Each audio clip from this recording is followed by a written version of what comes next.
Steven Kittirat a interviewé plus de 700 personnalités atypiques. Depuis 2016, il s'est donné une mission, mettre en lumière des parcours inspirants.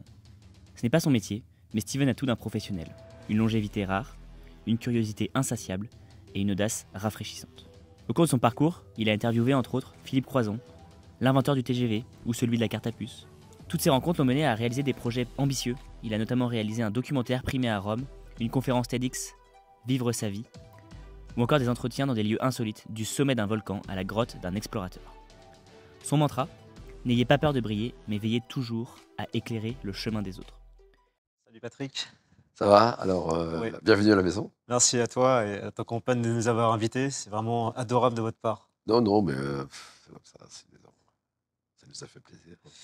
Donc moi Patrick, c'est ce qui m'a vraiment intrigué chez toi, même m'a fait venir vers toi, c'est j'ai senti une énergie d'un homme passionné, un bâtisseur mais habité par ce qu'il fait et peu importe ce que les gens pensent, Mm. tu réalises les choses. Et rien que ça c'est quelque chose qui moi m'attire. Toutes les personnes que j'ai interviewées, c'est souvent des gens voilà, qui créent, qui forgent leur destin.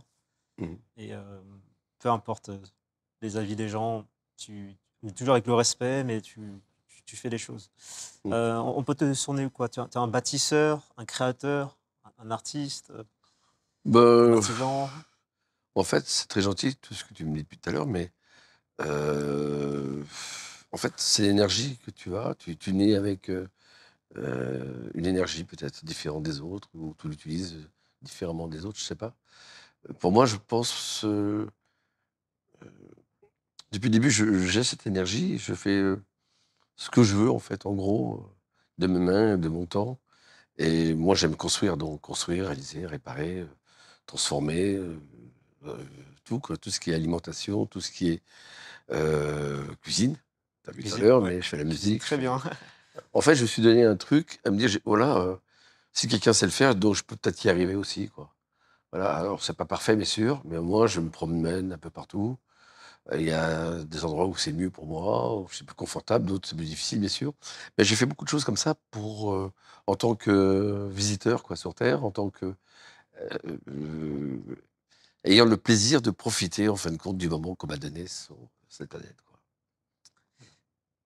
Donc là, tu as rénové quoi? 52 Ouais, j'ai construit et construit de mes mains et rénové aussi avec des équipes euh, pendant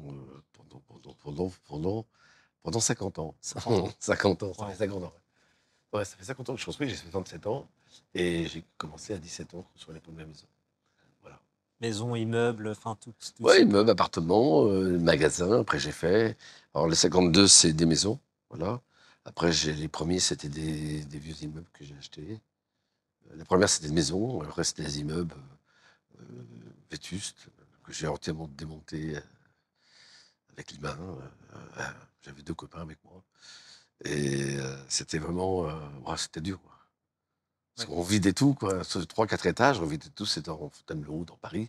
On démontait tout. Puis on n'avait pas d'argent, donc c'était tout. Il fallait jeter les gravats à des kilomètres. On allait à la décharge. On avait une vieille 404 bâchée sur la benne, donc on chargeait ça, on faisait les kilomètres. On sortait avec le gros. Et la pelle, elle rechargeait, on venait, et l'immeuble comme ça, quoi. Ouais. Quel travail. Puis après, on a construit, quoi. Mais le plus dur, c'était un truc de fou, quand même. On était... C'est vrai, c'est ça, toi. Il y avait l'énergie et la passion, le moteur, quoi. Voilà. Alors toi, t'es né à Montreuil, hein, ce que tu Ouais, m'as je suis dit. dans Montreuil. 9-3. Mm. Et, Ouais, est-ce que 9-3, ouais. 93, c'est bien aussi. c'est ça. Ça fait moins violent, quoi. Oui, voilà. Est-ce que tu peux nous parler un peu de ton enfance? Ouais, alors l'enfance, bon, en fait, c'est compliqué et simple. Si on part du principe que tu arrives dans une famille, tu arrives sur Terre et tu arrives dans une famille. Tu arrives chez les Rothschild, bon, je pense que ça va, quoi. Enfin, ça va ou ça va pas, je sais pas. Ça va peut-être. Tu arrives chez mes parents, ça va moins bien, quoi. La maison, elle était toute petite. C'est une maison où on mettait les outils à l'époque des Longbloom, c'est les jardins des Longbloom, tout ça. Donc c'était les jardins du dimanche, ils avaient le droit à un peu de congé, les gens à l'époque. Alors on leur mettait un jardin, comme ça les occupait. C'était une cabane où on mettait les outils la semaine, toi. Donc on habitait dans cette maison-là, j'ai les photos, je pourrais te montrer. Et on habitait là, quoi. On avait donc, on n'avait pas d'électricité et pas d'eau. Donc, mais c'était sympa, parce que mon père, quand il buvait un peu, quand il était un peu saoul, il jouait l'harmonica. Ok. Voilà. S'il était vraiment trop saoul, c'était le martinet, c'était moins drôle. Et c'était ça un peu ma jeunesse de départ. Et ma mère était un peu handicapée, donc c'était un peu compliqué. Elle faisait des épileptiques, tout ça, toi. Donc, elle tombait, elle avait malaise. Voilà, donc il fallait, dès tout petit, on m'a appris, il fallait sauver ta mère. Donc je m'occupais de ma mère. Je n'allais pas à l'école et je m'occupais de ma mère. Après, mon père a arrêté de travailler, donc je m'occupais des deux. Du coup, à 8 ans, je commençais à m'occuper un peu. Puis à 11 ans, j'ai pris la famille en main. Ah, t'étais déjà un adulte. À 11 ans, j'étais un adulte, ouais, par plein de problèmes de ma vie, quoi. Déjà que j'ai eu avant.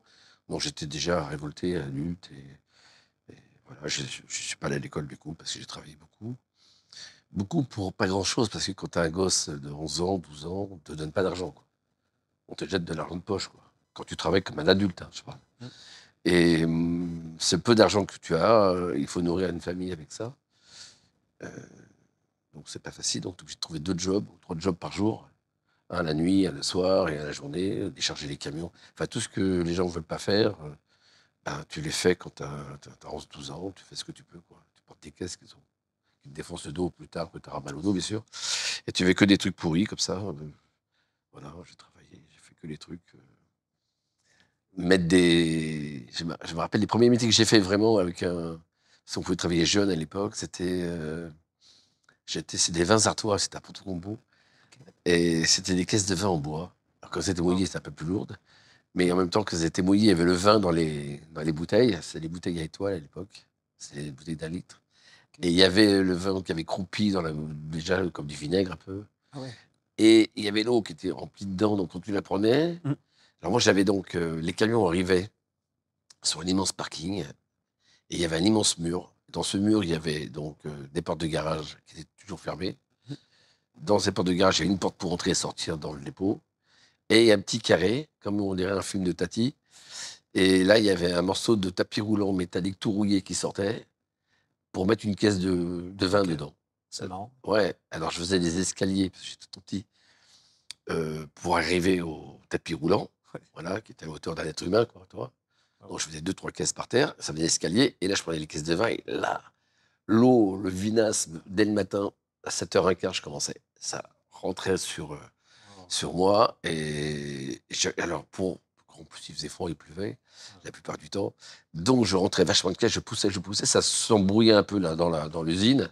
Ouais. Du coup, j'ouvre la porte, je rentrais un peu au chaud, et je faisais rentrer les caisses. Ça passait 3 minutes, hop, j'en sortais et je recommençais la journée. Et dès que j'avais fini, les camions arrivaient de la tournée et me déposaient des caisses toute la journée. J'avais des caisses à rentrer dans un putain de trou, quoi. Voilà, c'était ça mon premier job. Voilà, ça mon premier job qui était, je dirais, honnête. Voilà. Je vendais des pigeons le week-end sur les marchés. Ah ouais. Ouais. C'est marrant, ça. Ouais, j'avais élevé des pigeons, donc j'avais une volière. Ils se reproduisaient bien, alors donc j'ai donné un type. Voilà. Et lui, il les tuait, moi je ne les tuais pas du tout. Du coup, je ne mange pas de pigeons depuis cet âge-là. J'avais dit, je ne mangerai plus jamais de pigeons. Ouais. J'ai respecté. Touchant, ça. Voilà. C'est c'est quoi ton rapport avec l'école? Ben, j'en ai pas. Aucun rapport avec l'école. Non, ça m'arrivait d'aller à l'école quand la police m'attrapait, quand j'étais un vilain garçon, mais jeune. Donc, du coup, il m'attrapait, il me mettait avec l'éducateur, il me mettait à l'école. Je me mettais dans une classe, et quand j'étais un type qui avait toujours vécu autour de la rue, des gitans, des pauvres gens, enfin, je veux dire, de notre situation, quoi. Mm. Voilà, la nôtre. Donc, du coup, bah, écoute, je ne m'entendais pas vraiment bien avec les professeurs, pas très bien avec les élèves. J'avais les cheveux rasés avec des poupes la plupart du temps, et je faisais pas. Enfin, je faisais plutôt de l'huile dans la classe, quoi. T'étais considéré comme un élève comment, sérieux, perturbateur, calme, Non, en enfin, fait, je me mettais au fond de la classe oui. et j'attendais que ça se passe pour partir. Ah, c'est marrant, moi aussi. Voilà. Voilà. Alors, j'avais un thermos et je me mettais le thermos. Voilà. Et j'avais récupéré un magnétophone, je sais pas d'où d'ailleurs. Et je le branchais avec des bandes. Ok. Voilà. Et j'écoutais la musique dans mes casques pendant qu'ils parlaient tous là. Voilà, je m'occupais pas du tout du truc, parce que j'étais obligé d'être là, quoi, Oui. par l'éducateur. Puis après, je passais aux mobylettes dans les couloirs. Je sortais pour aller faire pipi et en fait, je courais chercher ma mobilette et je passais dans les couloirs en tout terrain. Je montais les escaliers comme ça dans le lycée. C'est marrant. Et après, ils m'ont viré, quoi. Voilà. Bon, j'étais 2, 3 fois, ils m'ont rattrapé comme ça. Mais j'ai fait toujours un jour ou deux, et quand j'y allais pas après, personne ne disait rien parce qu'ils étaient contents que je vienne pas. Tout ça. Ouais. Voilà. Et moi, je pouvais recommencer ma vie, c'est-à-dire faire le con. C'est à partir de quel âge tu as commencé ta première maison, premier bâtiment? Alors, j'ai commencé d'abord, je faisais de la musique, ça m'a sauvé un peu la vie. Ah oui, Euh, batteur. ouais, j'étais batteur. Ça m'a permis d'avoir un contact avec des gens dans la musique qui étaient différents. Donc, avec le temps, je me suis mis dans la musique bien. J'ai aimé être le groupe. J'ai aimé avoir un groupe, toi. Oui. Après, parce qu'il y a une espèce de reconnaissance que j'avais pas du tout avant, Ouais. quand j'allais à l'école comme un lépreux. Après, donc, c'était un peu mieux, quoi. Donc, j'ai compris qu'il y avait. Voilà, j'ai fait le football aussi, donc je me suis acclimaté au monde. Qu'avant, j'étais comme un sauvage. Ouais, et j'ai trouvé que bon, ça va en fait, on peut le faire aussi, quoi. Voilà. On peut s'acclimater aux gens et on peut trouver du bien dans tout ça. Ah, donc la musique et le sport, Ouais, ça m'a mis un peu Ouais. le truc. Voilà. J'ai fait des sports de combat, j'ai fait du football et j'ai fait du. Quand je fais un truc, j'en fais plein en même temps, toi. Donc Ouais. voilà. Voilà, j'ai arrêté les bêtises. J'ai travaillé voilà, plus droit. Voilà. Et puis, grâce à la musique, grâce un peu à ma tante qui nous a prêté un peu d'argent, on a acheté une petite maison. Qui n'était plus dans les cités, qui n'était plus dans ces trucs compliqués où c'est vrai que tu peux pas t'en sortir parce que quand tu es dedans, mais j'avais déjà la drogue à l'époque, bien sûr. Il y avait les vols, il y avait tout ça, donc il fallait se battre pour sortir de là. J'ai eu la chance j'ai eu la chance, en fin de compte, de me retrouver dans une situation délicate où j'ai pu sortir de tout ça. Quand je suis sorti de ça, j'ai travaillé différemment. Voilà. J'ai commencé à gagner ma vie, je faisais les marchés. J'avais 15 ans, toi. Mais j'étais à la sauvette, je vendais le melon, quand c'était l'époque du melon, j'ai de l'ananas quand c'était l'époque de l'ananas. Je travaillais avec une équipe, ils m'emmenaient en camion et moi je les chargeais, je rechargeais le camion, toi. Et en échange, ils me laissaient tranquille, donc ils prenaient ma marchandise, ils la transportaient et moi je la vendais, j'avais mon argent pour moi. Voilà. L'après-midi, j'achetais des draps, dans les lavages. J'allais dans tous les, comment ça s'appelle, euh, les mecs qui font les draps, enfin, je ne me rappelle pas le nom, comment ça s'appelle, les pressings, c'est ça, ouais, les pressings, merci, les pressings, et j'achetais l'invendu, quoi. C'est-à-dire que les gens qui sont pas venus chercher le lavage, quoi, Ok. leur drap. Donc du coup, moi je Beaucoup de choses. revendais, ouais, je faisais ça, voilà, je revendais aux hôtels de passe, j'en ai les beaux draps, les trucs, les super draps, je les vendais aux puces à Paris, avec les brodés, tout ça. Ça faisait un peu d'argent de poche. Après, je faisais aussi, je travaillais aussi au plus à Clignancourt. Je vendais. Ah ouais. Ouais, j'ai travaillé au plus à Clignancourt. J'ai travaillé avec des mecs connus à l'époque. Maintenant, qui sont moins connus, mais c'est vrai, ils sont connus dans le porte-à-porter. Voilà. Ils ont fait Blanc-Bleu après. C'est avec Patrick Caillac, tout ça, voilà, qui j'ai travaillé. On était associés ensemble. En faisant les bombers, des trucs comme ça, des trucs de l'armée. Ok. Là, Clignancourt. Ouais, ça marchait bien, voilà. Je marchais, Clignancourt, je faisais un peu de tour. Après, je me suis mis à mon compte dans le poisson, voilà, avec un copain. J'ai fait 1 an, il m'a racheté. Et de là, mon grand-père est mort. Et on a fait un héritage. Et c'était le démarrage de ma vie. L'héritage, j'ai hérité d'une. C'est drôle la vie, parce qu'en fait, quand mon grand-père est mort, j'ai ressenti qu'il était mort. Je me suis levé la nuit et j'étais voir mon père, j'ai dit, ton père est mort. Mm. Il m'a dit, qu'est-ce que tu me racontes? J'ai dit, parce qu'ils étaient fâchés depuis 10 ans. Donc on n'avait pas de rapport avec la famille. Et j'ai dit, voilà, ton père est mort, j'ai ressenti, j'ai vu partir. Il m'a dit, bon, on va te coucher, c'est bon. Et puis le matin, le téléphone a sonné, mon grand-père était mort. Donc j'avais un lien avec mon grand-père que je ne savais pas. Et tu vois, ce lien, en fait, ça change ma vie. Je dis ça comme ça parce que la vie, c'est quand même des trucs curieux, quoi. Être curieux, ouais. Très curieux. Super. Voilà. Donc du coup, chez mon grand-père, c'est là que je trouvais mon oncle au bout de la rue, dans cette idée, quand je sais que je suis parlé hier soir. Oui. Voilà, mon oncle n'était pas gentil avec moi, voilà. Oui. Voilà. Est-ce que tu peux me raconter, parce que hier tu parlais de les boules de Noël. Quand tu voyais les boules de Ah, Noël, ça que j'étais jeune, ouais. ouais, ça te faisait penser à quoi, justement, ces boules de Noël? Alors, ouais, c'est ça aussi. Ouais, c'est dans les vitrines au Galeries Voilà. Lafayette à Paris, ouais. Ouais. Bah, c'est-à-dire qu'on n'avait pas d'argent et notre Noël à nous, on passait devant les magasins, il y avait des jouets, il y avait des automates à l'époque, chaque vitrine était décorée. C'était Noël, quoi. Tu vois, c'était super. Dehors, il y avait des ours blancs qui se promenaient, enfin, déguisés, quoi, des hommes déguisés en ours blancs, des Pères Noël et tout. Waouh, c'était vraiment Noël. Puis on n'avait pas de thé, on n'avait pas de électricité, on n'avait rien. Donc, nous, on sortait, on allait voir les magasins et c'était Ouais. notre Noël à nous, quoi. Voilà. Et c'est vrai que quand je voyais, quand j'ai vu, en fait, voilà, un jour, dans une vitrine, j'ai vu ces boules de Noël. J'ai pensé que c'était peut-être nous qui habitions sur les boules de Noël. Je ne savais pas qu'il y avait les astres. Je ne connaissais pas tout ça à l'époque. Je n'avais pas du tout cette idée qu'on habitait sur une planète. Je ne connaissais pas tout ça. Franchement, j'aurais pu jamais imaginer qu'on habitait sur une boule qui tourne avec des loups partout. Et je voyais, et je me suis dit, ah, peut-être on habiterait, peut-être que les gens habitent dans. Peut-être qu'il y a un monde sur les boules de Noël qu'on ne voit pas dans la vitrine. Ça serait marrant. Et pourtant, c'est ce qui s'est réalisé après, parce que, en fait, c'est ce qui se passe aujourd'hui, quand on est sur une boule, quoi. Ouais. Et c'est là aussi, tu m'as dit, tu nous as dit que l'espace, la notion de l'espace, c'est là que tu as pris conscience de ça. Ouais, j'ai pris conscience de l'espace quand j'ai travaillé sur. C'est difficile quand tu ne vas pas à l'école, t'es pas conditionné, T'as pas les codes. tu comprends, t'as pas de code. Donc tu dois trouver ton chemin, tu dois trouver ta personnalité, qui tu veux être, Ouais. qui tu suis au fond de toi-même, et qui tu voudrais être, et qui tu. Voilà, et tous ces mots, tous ces trucs-là, tu prends des repères sur des gens, des fois pas fréquentables, mais toi tu les vois comme un héros, tu vois, comme un support. Et, et tu fais ton chemin là-dedans avec tous ces gens. Qui- Puis après, tu dis, j'ai dépassé le maître, celui-ci, et je vais peut-être dépasser un autre un jour.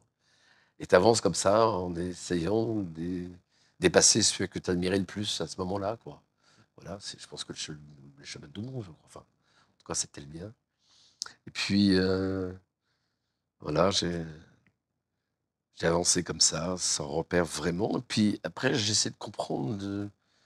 Un jour, j'ai fait je veux savoir, est-ce qu'il y a quelque chose dans moi, au fond de moi, plus fort que mon visage? Parce que j'avais un problème avec ma silhouette, mon visage, mon moi extérieur, quoi, tu Ouais. vois? Ouais. Et j'avais un moi intérieur même aujourd'hui, hein, qui est complètement différent de ce que je ressens, moi, physiquement.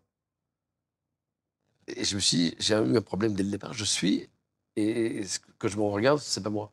Enfin, c'est quelqu'un d'autre, tu vois? J'ai l'impression d'être mis dans un corps, d'un coup. On m'a acheté dans un corps. Et depuis que je suis petit, que je suis comme ça, tu vois? C'est pas enfin, c'est mon corps, parce que je suis avec depuis 67 ans. Tu t'es dit Mais, ça parce que c'est toi-même ou on s'est moqué de toi, par exemple, sur ton physique? on s'est moqué de moi toute ma vie quand j'étais jeune. Bah ouais, ouais, peut-être pour ça aussi, je sais pas, ouais, Ah ouais, peut-être. Peut-être c'est ça, mais non, non, enfin, ça, c'est plutôt plus c'est toi. profond, hein. Ah, d'accord. Oui, on s'est moqué de moi, ça, c'est sûr. Ah ouais, bah, tu sais, quand t'as pas les habits adéquats, quand t'as l'époux, et quand tu ressembles à rien, et ta famille ressemble à rien, et qu'on a rien, je veux dire, t'es pas le copain Mm. de la classe, quoi. Donc, même les mecs qui étaient dans la rue, là, se moquaient de nous, parce qu'on était vraiment les clochards de la rue, quoi. Mm. Voilà. Et donc, qu'est-ce qui a fait que alors, t'es rentré en toi, c'est Ah ça? ouais, ça, j'ai fait des expériences comme Ouais. ça. Mais j'étais jeune aussi, ouais, j'avais 17 ans, peut-être 18 ans. Ouais, j'ai fait l'expérience qui était. Enfin, j'ai fait plusieurs des fois, hein. Euh, je suis rentré dans moi. Alors, pour rentrer dans moi, j'ai pris. En fait, je me suis mis dans la glace et j'ai regardé mes yeux, le noir de mes yeux. Et je te dis, hier soir, Oui. on parle comme ça. Je l'ai fait ce matin, en Tu plus. l'as fait, Ouais. alors, ça fait quoi? Je suis pas arrivé à. À rentrer. Mais tu m'as dit hier, c'est une gymnastique. Enfin, c'est un entraînement. Enfin, Tu vois, rentrer, c'est comme un tunnel. ouais, Tu ouais. vas rentrer, hop, tu rentres dans le noir de tes yeux. Voilà. Et puis ces petits trous noirs au centre, là, tu rentres dedans et tu vas voir, dans ce coup, il n'y a plus qu'un seul tuyau. et tu rentres dedans, et tu vas sortir de ce que tu es. Voilà. Tu Ça, besoin de rien, hein. c'était arrivé d'un coup? Tu as réussi en une fois? Je me rappelle pas. Je me rappelle pas. Je sais que j'ai fait. J'étais dans les toilettes. Pour me laver les mains, j'étais chez des gens, chez une copine, je crois. Je sais plus trop. C'est à l'étage. Et c'est une petite maison. Et il y avait une petite toilette en long à l'étage. Il fallait monter aux toilettes. C'était comme ça. Et j'ai fait là, c'était le soir. Et waouh, je suis parti. Voilà. Sans drogue, sans rock'n'roll, sans alcool, naturellement, quoi. Faut faire les choses naturellement. Ouais, je suis parti et j'ai découvert qu'on pouvait, enfin, ou peut-être c'était, peut-être j'ai cru que je descendais de mon corps. Faut pas. Puis après, j'ai fait à plusieurs reprises. C'était des fois long, des fois pas long. Et après, je me suis échappé de mon corps. Je me voyais loin, très haut.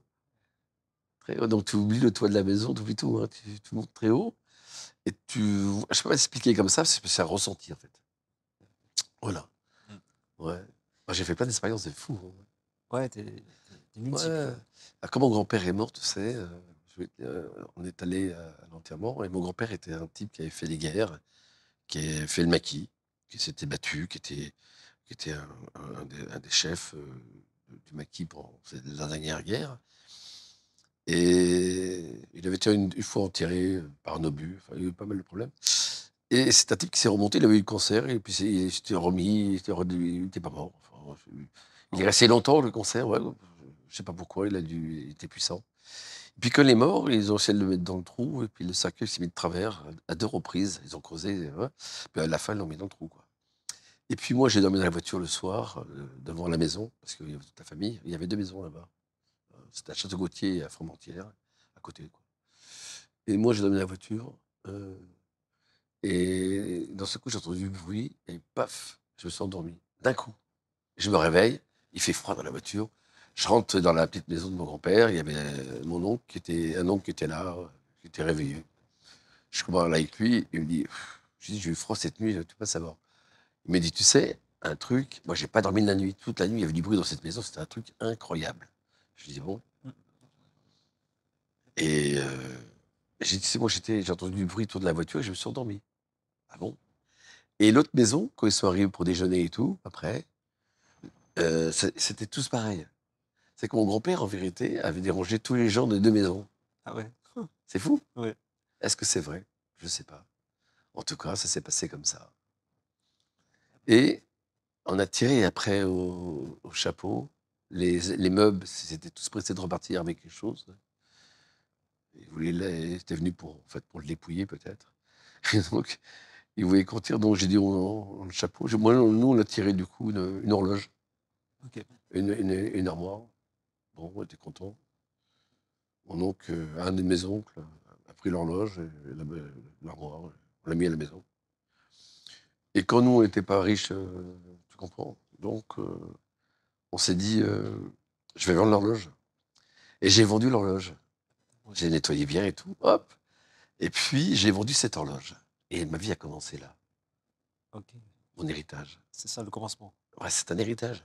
C'est l'héritage de mon grand-père qui a fait que j'ai vendu cette horloge. Et quand j'ai vendu cette horloge, euh, j'ai vendu à l'antiquaire le matin. J'ai passé une annonce dans le journal de Seine-et-Marne, La République. Et j'ai eu un appel, j'ai vendu l'horloge. Ok. 4 700 francs à l'époque, c'est beaucoup d'argent. Oui, c'est beaucoup. Un salaire, c'était 1 200, je crois. Mhm. Je ne fais pas de bêtises, je crois que c'est ça à peu près. Donc ça fait presque 3 salaires.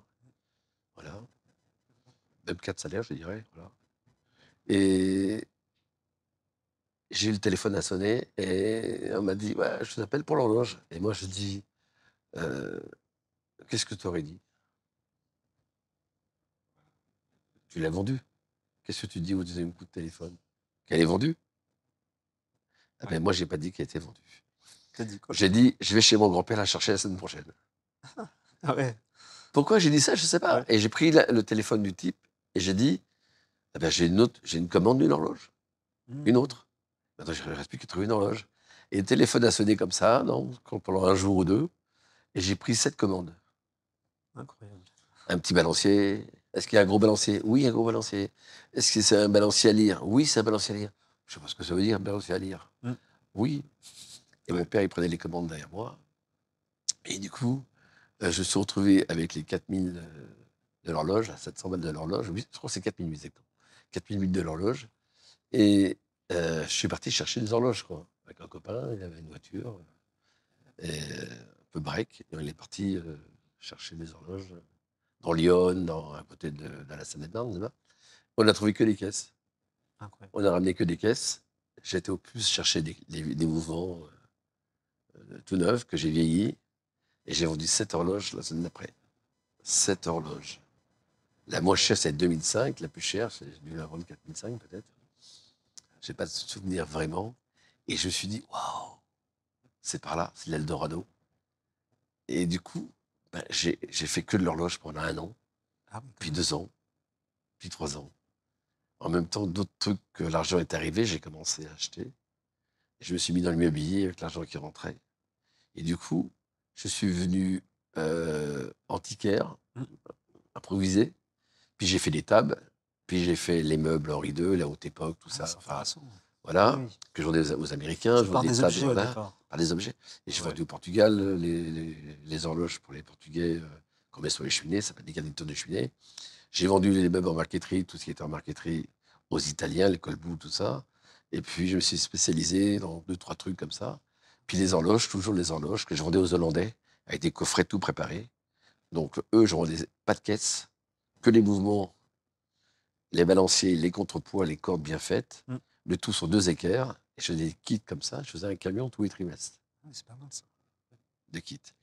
Et je suis venu riche en 1 an et demi. Enfin, riche. Nous, on n'avait pas Ouais. d'argent. Donc, quand tu as de l'argent, tu dis, je peux acheter du chocolat, bien manger et tout. Mm. Waouh, c'est l'argent qui arrive, quoi. Je m'étonne. Tu vois. Et du coup, ça.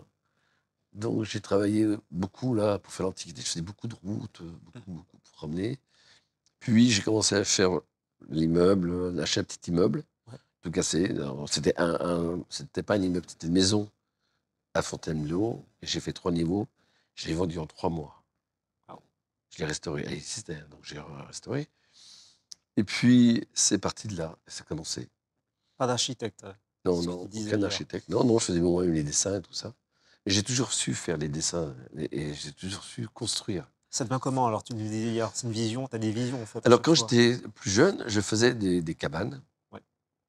des super belles cabanes, où je faisais des souterrains, des maisons sous terre. Mais super, hein, J'imagine. Ouais. étanches. Il pleuvait, on rentrait pas l'eau, on ne Wow. voyait pas. Une vraie Tu prenais, cabane. on ouvrait une trappe et c'était un souterrain, on creusait et tout. Waouh. Ouais, j'adorais faire ça. Et puis, plus jeune encore, je faisais des super châteaux de sable.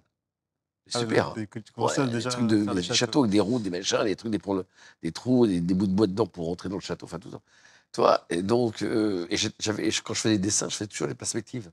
Des dessins de perspectives. Ok. Avec des routes, des montées sur les côtés, des arbres qui suivent la route, et des belles maisons déjà, naturellement. Donc c'est pour ça que je pensais depuis longtemps que j'étais pas je me sentais pas bien dans mon corps, Mm. le corps que j'ai reçu. Et 2, je savais faire des trucs innés, sans avoir appris, tu comprends? Ouais. Et je me suis dit: «Waouh, peut-être qu'on vient d'un autre endroit, peut-être que» Possible. je suis tombé dans je dis pas que c'est possible ou je sais pas du tout, en vérité. Mais il y a des gens qui arrivent, je vois des gens, on l'a vu pour Mozart, enfin, je dis pas que c'est Mozart, loin de là, loin de là, loin de là. Mais moi, il y a des choses que je sais faire que j'ai pas appris. Ouais. Et je sais le faire. C'est incroyable. Donc, si je sais le faire et que j'ai pas appris, c'est que j'ai sûrement eu une autre vie avant. Ou il y a eu un bug quelque part et j'ai pris l'onde de quelqu'un qui pas. Je sais pas s'il y a eu un problème. Je suis un problème, voilà. Aujourd'hui, J'ai un bug. on est dans un château là, donc tu peux nous en parler, château d'Iter. Aujourd'hui, Ça, c'est ouais, c'est un truc de fou. bah, ça remonte, toi, alors mon grand-père, les horloges et tout. Après, j'ai gagné de l'argent. Mais moi, tu sais, j'ai gagné de l'argent. C'est très important, l'argent. Ouais, c'est En quoi ton fait, rapport avec l'argent? ouais, moi, j'ai pas, moi, le rapport à l'argent, c'est facile de dire ça quand tu as de l'argent, en fait. Mais j'en ai pas eu avant, donc je peux quand même l'expliquer. Ouais. Voilà. Euh, plus petit, je voulais vraiment avoir de l'argent pour me venger. Parce que j'étais en colère contre les gens qui nous ont laissés comme ça à crever. Mm. On n'avait rien. Après, tu te dis, waouh, la vengeance, ça sert à rien. Il faut pas se venger dans la vie de quoi, de qui, à qui je vais me venger, à qui, personne. C'est un ensemble, la société qui est comme ça. Donc j'étais contre et j'étais plutôt un prêcheur contre de la société. Et j'aurais pu faire des tas de choses. Mais j'ai pas pris cette voie. J'ai compris, une fois que j'ai passé une émission de télévision, que j'étais jeune, euh, parce que j'ai des trucs, des dessins, des machins, enfin, je faisais la route, enfin, j'ai tellement de trucs à raconter, je pourrais. Il n'y a pas assez. Bon. Mais j'ai compris que c'était mieux d'être à l'intérieur, en vérité, de la société, pour se battre de l'intérieur. Parce que quand tu te bats dans l'extérieur, tu ne peux pas rentrer, tu ne peux pas agir. Mm. Que si tu rentres à l'intérieur, alors tu veux faire des tas de choses. Donc, moi, j'ai pas fait de révolution, non. J'ai emmené des gens, toute ma vie, encore aujourd'hui. J'ai fait ma part. J'ai fait ma part d'humanité. J'ai emmené des gens que j'ai sortis d'endroits difficiles, même de prison des fois, ou des complications. J'ai emmené dans le bon chemin, ce que je croyais en tout cas. Ça n'a pas marché à 100%, mais ça a marché peut-être sur un pourcentage, peut-être 70%. J'ai une réussite de 110%. Donc ça vous coûterait de le faire. Et ça, c'est ma part de travail sur la terre. Voilà. J'ai fait ma part, j'ai pas de. Mais j'ai fait le travail de l'intérieur. Et j'ai pu bénéficier de l'intérieur. Je me suis fait une vie confortable, mais libre. J'ai pas voulu être riche pour avoir de l'argent, pour être riche du village. Et j'ai pas fait un château pour dire que j'ai un château. J'ai construit ça pour le revendre après. Pour continuer mon chemin, être demain dans un appartement de 15 mètres carrés, puis dans une maison de 300 mètres carrés, ou une caravane, ou des containers. Je suis en train de travailler sur les containers en ce moment. Donc, j'ai pas d'a priori sur rien. Je peux vivre partout. Je vis des fois partout. Ça m'est arrivé quand je loue. Des fois, je me suis retrouvé un copain, il m'a passé son garage. Il avait un garage avec un petit appartement dans le garage. J'ai habité là pendant quelques mois. C'est pas l'endroit qui me doit, c'est être libre qui est important dans ma vie. Et c'est pas l'argent qui te conduit si tu continues à avoir de l'argent pour avoir de l'argent, alors tu es malheureux, quoi. Tu une vie de merde. Moi, je suis passionné, donc je construis des trucs. Et j'ai hâte de les vendre. Dès que je les vends, waouh, je suis libre. Et je peux reconstruire ce que je veux. Et je laisse toujours tout dans la maison. Tu vois, je m'embarrasse pas, rien. J'adore acheter, j'adore décorer, j'adore tout construire dès le départ. Donner une note, des fois ça reste, les gens. Une fois, j'ai visité une maison que j'ai fait il y a 25 ans, et rien n'avait changé. Ah. Et j'ai dit aux gens, mais vous n'avez rien changé. Elle me dit Mm. non, on aime, c'est C'est comme ça. déjà super. Ouais, J'ai dit, super. ouais, mais il y a 25 ans. Ouais, c'est énorme, Il 25. me dit, non, non, Patrick, mais non, on l'a acheté parce que c'est ça qui nous a plu, quoi. J'ai dit, d'accord, bon, ok. Mais enfin, tu peux quand même changer des trucs, hein. Mm. Tu vois, c'est marrant parce que. Ouais, c'est vrai. Et ils habitent là, quoi, dans ce que j'ai construit à ce moment-là, quoi. C'est drôle. J'ai changé pas mal de choses dans la construction, en fait. Même des quartiers, des fois, j'ai changé la vie d'un quartier. Parce que il y a des squatteurs, c'est tout cassé, j'arrive, je change le truc, du coup, le climat change, du coup, tu vois, c'est. Ouais, la construction, c'est super. Et donc ce château, c'est en 2005, c'est ça que tu as entamé Ouais. Alors, il s'appelle Château d'Iter, mais. Pourquoi Grasse? Pourquoi tu as choisi ce lieu? C'est par hasard. Ouais, c'est par hasard. C'est un dimanche matin, j'étais au marché, je me suis retrouvé ici, un copain qui m'a ramené. J'ai acheté une maison qui était en ruine là au-dessus, qui est une grosse maison, qui ressemblait à ce qu'on voulait, ce qu'on cherchait à acheter. Voilà. Et puis, j'ai revendu la grosse partie, j'ai gardé la partie du bas, la ferme. Et là, j'ai mis du vin. J'ai mis des vignes, quoi, je veux dire. J'ai mis des vignes, j'ai planté des vignes. J'ai acheté des cépages, j'ai fait des déclarations à l'État, j'ai fait tout le truc dans les règles. Mm. Puis on fait du vin. Voilà. Puis dans un Paris, j'avais appelé le vin, j'avais appelé le mat du Couloubrier. C'est un couleuvre en patois local, grassois. Et on m'a dit, c'est pas commercial, hein. J'ai dit, pourquoi? Bah, le mat du Couloubrier, c'est pas mal. Ouais. On m'a dit, pourquoi tu l'appelles pas Château d'Iter? J'ai dit, non, mais il n'y a pas de château, c'est une maison, une petite maison de ferme, tu vois, qui était là. Et j'ai dit, non, non, non. Puis un jour, on revient là-dessus, j'ai dit, non, non. Puis on fait un pari. On avait fait un peu une beuverie avec des copains, on était beaucoup. C'était un dimanche, il pleuvait. On a mis une toile de bateau, et plein de tapis par terre. On avait fait une soirée, enfin une journée comme ça, d'un dimanche comme ça.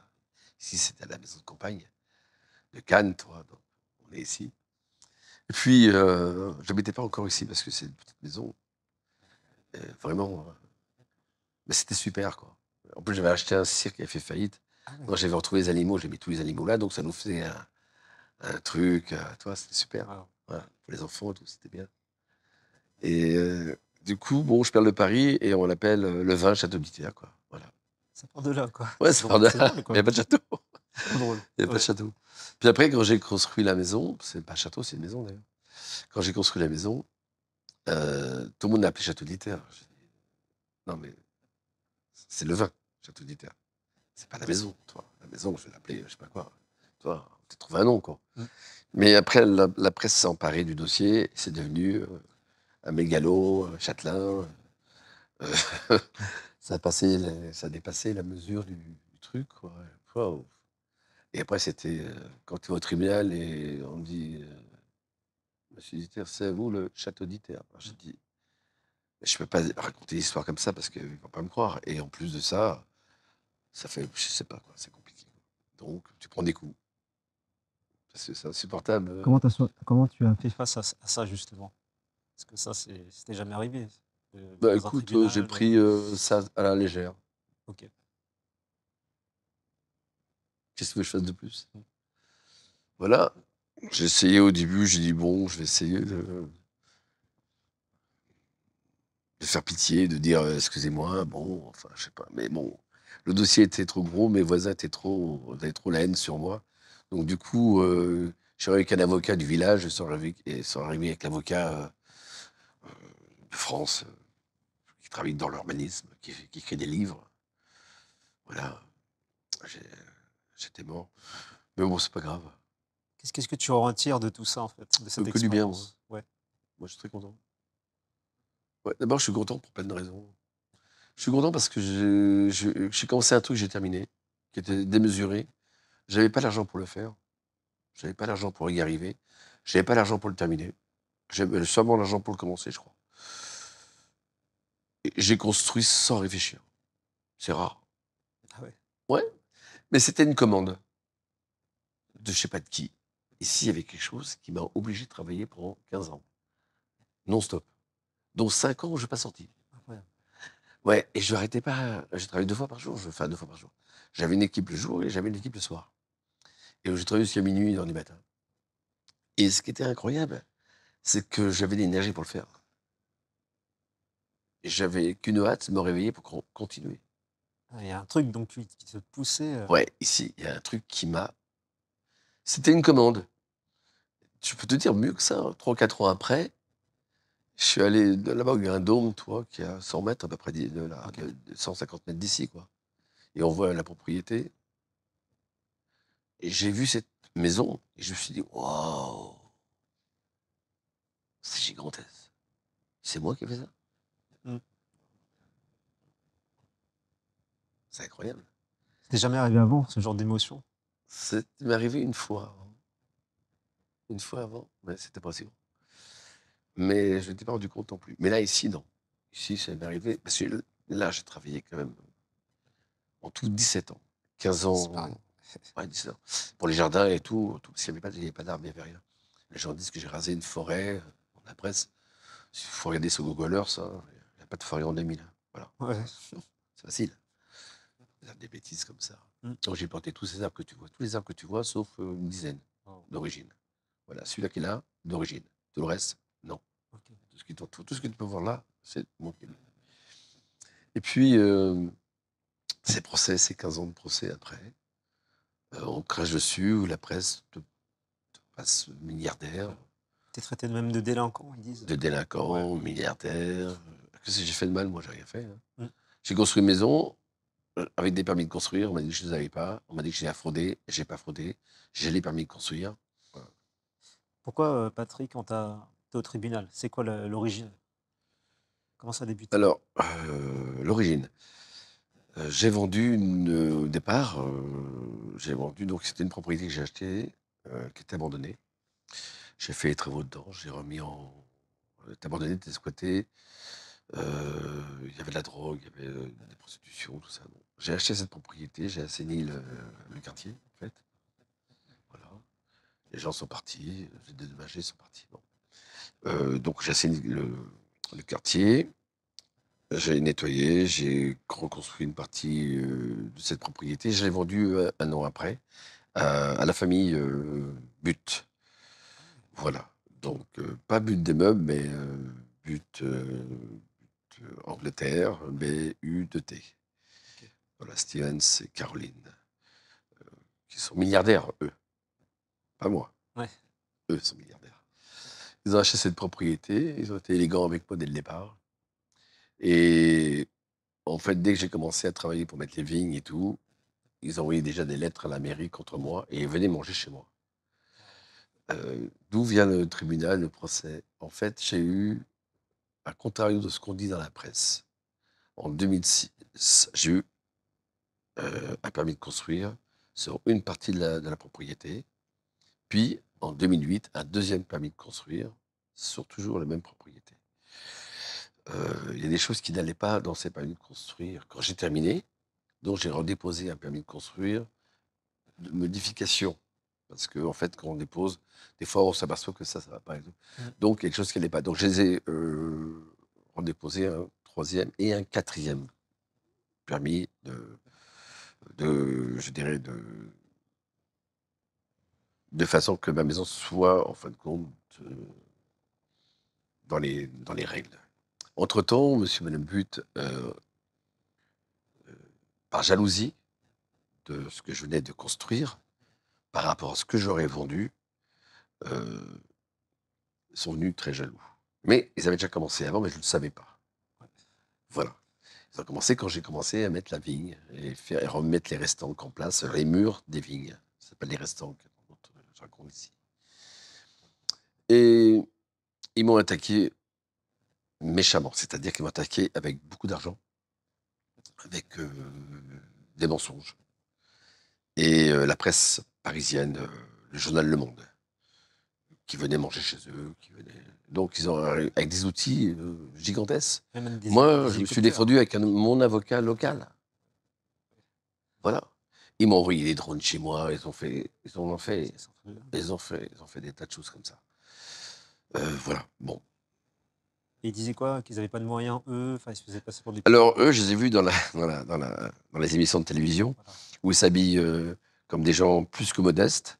Et ils arrivent, on n'a pas d'argent, on connaît personne, c'est Monsieur Diter qui connaît tout le monde, Monsieur Diter il construit sans permis, c'est ce qu'ils ont dit. Mm. Alors, j'ai le numéro de permis, je peux vous le donner si vous voulez. Hein. De toute façon, je peux vous donner tout à l'heure, je vous fais une photocopie des permis de construire que j'ai. Voilà, comme ça vous les avez. Voilà. Et à l'époque. Hein. Voilà. Et puis, la mairie était venue plusieurs fois chez moi pour un autre projet qu'on faisait avant à côté. Donc, ils ne pouvaient pas avoir à un moment le fait que personne ne savait comment c'était ici. Donc, étant donné que la mairie est venue sur un projet à côté et que la seule maison qui avait un café, pour boire un café chaud, quand on avait des rendez-vous de chantier, avec la mairie, l'urbanisme et tout le reste, hein, voilà, pour le projet qu'on avait, sur le terrain d'à côté à l'époque. Donc, à aucun moment, ils auraient pu me donner un permis frauduleux. Donc, ça ne tient pas la route. Non. Mais, par peur, ils m'ont aussi attaqué la mairie. À cause de la presse. Ils n'ont pas voulu. Ils ont préféré prendre le rôle, ou peut-être autre chose que je ne sais pas, vis-à-vis des buts. Peut-être de l'argent qu'ils ont pris. Je ne sais pas, parce que avoir une haine sur moi qui ai toujours été correct avec tout le monde ici, c'est ma 52e maison que je construis. J'ai jamais eu de problème avec la justice et j'ai jamais fait de fraude avec les maisons d'avant. Et j'ai pas fraudé non plus ici. Voilà. Donc aujourd'hui, on met en péril ma construction, on met en péril tout ce que j'ai construit. Ça va, c'est pas grave, c'est que des pierres. Même si on n'a pas d'argent, qu'on aura fini cette maison, si on doit la raser, c'est pas grave, je l'ai construit. Si tu veux, tu peux la casser. Mais moi, je construis des maisons. Moi, je prends plaisir à construire des maisons. C'est l'énergie et je me bats pas avec les gens d'à côté. Je me bats pas avec la presse. J'ai pas répondu comme il faudrait. J'aurais dû les attaquer parce qu'ils ont vendu du papier en mentant, comme d'habitude. Les télévisions, ils vendent des publicités en mettant ma maison en ruine, comme en faisant passer pour un type qui est un méchant, qui fait que des délits. Alors je loue ma maison à des gens qui font des mariages. S'ils veulent se marier chez moi, ils peuvent. Parce que j'ai pas de solution, puisque je peux plus vendre ma maison, puisqu'ils m'ont coincé là depuis 15 ans. Il faut que je mange, je n'ai pas de solution. Donc, je suis pas le type qui fait du bruit pour faire du bruit. D'abord, je fais pas de bruit, c'est fini à minuit, moins le quart, en principe. Voilà. J'essaie de respecter mon entourage. J'ai gagné les procès pour les événements, donc je peux les faire. Et je pourrais les faire même plus fort. Je les fais modérément, je fais attention, j'en fais très peu. Donc, voilà. Ça, c'est pour le mec qui fout la merde. C'est pas moi. Les permis sont là, ça ressemble à ce que j'ai déposé. Voilà. Le seul truc dès le départ, c'est que j'ai avancé les travaux avant que j'ai le permis de construire final. Mmh. J'ai commencé avant d'avoir le... Mais on ne pouvait pas refuser le permis de construire que j'ai. Il était dans les clous, dans les règles. Mmh. Et j'ai demandé au maire si on pouvait commencer. Et il m'a dit, c'était posé. Comment ça peut avant? Ok, c'est à la provençale, mais ça, c'est pas un délit. Voilà. Pour finir, Patrick, quel message tu aimerais laisser comme une trace de ton héritage, de tout ce que tu fais? C'est quoi le message que tu aimerais transmettre? Notamment à des personnes qui ne trouvent pas leur voie, qui ne croient pas assez en eux. C'est quoi ton message? Waouh. Bah écoute, moi je trouve que si tu veux te plaindre dans ta vie, moi j'ai tout pour me plaindre, dès le départ. J'ai tout reçu au départ pour avoir, j'avais que des jokers pour me plaindre. J'ai reçu que des trucs durs dès le départ, très dur à vivre et très dur à vivre même par la suite. Voilà, les viols, les machins, tous ces trucs difficiles que j'ai eus. Donc effectivement, j'aurais pu m'arrêter là-dessus et me dire voilà, bon, on m'a fait tout ça et maintenant moi, voilà. Non, j'ai oublié tout ça. Enfin, j'ai oublié, c'est là, mais j'ai dit oh, la vie est trop belle, quoi. Voilà, et tout est possible. La preuve, regarde. Ouais. Si moi je suis arrivé et qui ne sait pas lire et écrire, comment tu peux arriver, toi, quand tu sais lire et écrire, quand tu vas à l'école, tu peux aller plus loin que moi. Tu peux aller tellement loin. Tu peux tout te permettre sur la terre. Voilà, tu peux tuer les gens si tu veux tuer les gens. Je trouve pas ça, c'est pas un bon conseil, bien sûr. Mais je veux dire, tu peux tout faire. Je trouve que faire le bien, c'est bien. Tu vois. Emmener des gens comme j'ai fait pour le faire, j'ai fait parce que j'avais la possibilité de le faire. Et d'où je venais, ça me faisait plaisir d'emmener des gens avec moi dans le mouvement. Voilà, il y en a qui auraient très bien réussi, d'autres un peu moins, mais dans l'ensemble, moi, ça va, quoi. Tu vois, c'est qu'un coup de pied dans la fourmilière, de temps en temps, dans le bon sens, quoi, tu vois. Et puis, je dirais que ouais, tout est possible. La facilité, en fait, ce que je pourrais dire, c'est ma facilité à aller dans chacun. Dans chaque personne, il y a une facilité. Tu es né avec une facilité. Tu dois trouver la tienne. Et tu commences par là, alors tu vas faire des choses que les gens ne feront pas facilement. Mais toi, oui. Et de là, tu peux faire aussi autre chose, parce que tu vas avancer. Mais peut-être que c'est bien quand tu fais des choses où tu es libre. Tu vois. Euh, c'est vrai que les obligations, bon, ça tue les gens, quoi. On a tous plus ou moins des obligations, mais si tu en as moins que les autres, c'est mieux. Et tu trouves ton chemin où tu as moins besoin de choses, peut-être, qui ne servent souvent à rien. La plupart des gens travaillent pour avoir des choses qui sont même pas le temps d'utiliser. Alors peut-être avoir moins confort, moins de ceci, moins de cela. Je dis ça, ouais, ok. Dans ce volume-là, ça ne portera pas ses fruits. Mais je peux te parler dans le jardin ou dans un conteneur là-bas, si tu veux.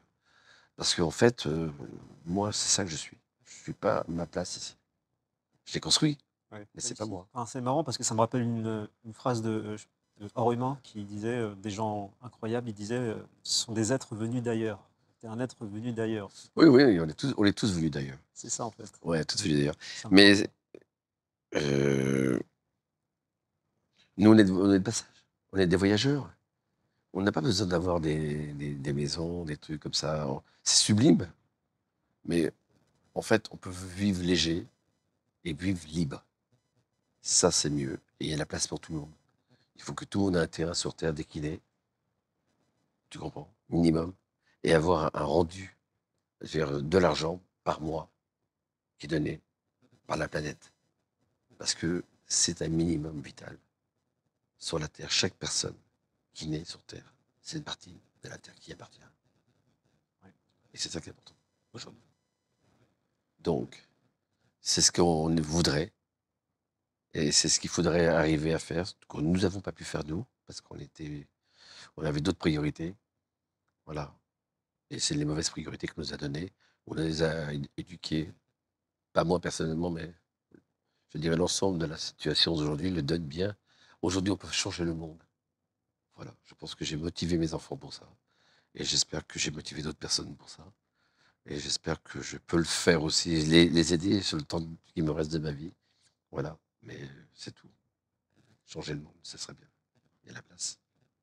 En tout cas, Patrick, je te remercie vraiment pour ce moment d'échange, de partage et je dis toujours, l'aventure continue. Et l'aventure continue? Oui, l'aventure continue. Voilà. À bientôt. À bientôt.